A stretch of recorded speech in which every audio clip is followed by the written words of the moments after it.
Всем привет! Что это? Это рожек. Это что? Камин.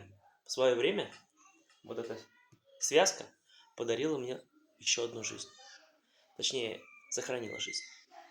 Каким образом, сейчас расскажу. Подписывайтесь, ставьте лайки. Полное видео будет на канале, подробное. Кратенько.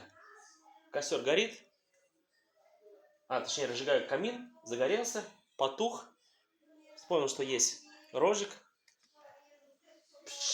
И оттуда пламя несется сюда. Рожек был полу. Сейчас, конечно, полоскательный, это просто бутылочка. Потому что я больше не пользуюсь из-за этого, боюсь. Наполовину был заполнен, и туда пламя заходит, и происходит взрыв.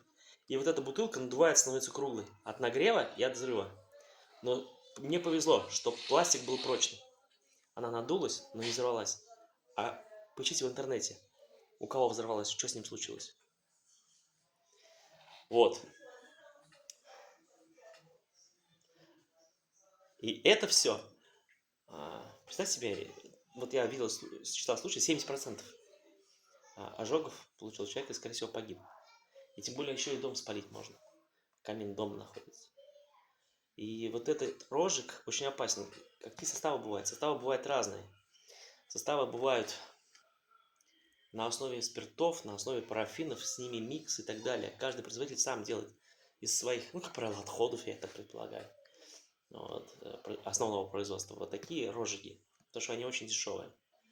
И при выборе рожика нужно смотреть. То есть еще вот бывает заливаешь, когда эти угли розжигом, потом поджигаешь, что тоже взрывается. Это значит на спирту. То есть как надо проверять понемножку. Вот получилось у вас найти спокойный рожек. На мой взгляд, спокойный, больше где парафинов. Вот его и держитесь.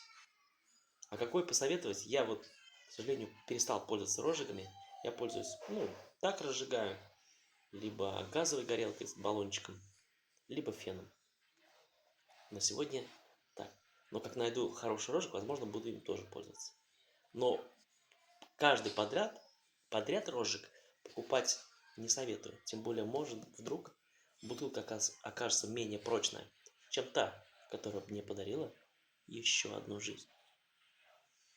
Подписываемся на канал, ставим лайки. Дальше будет интереснее.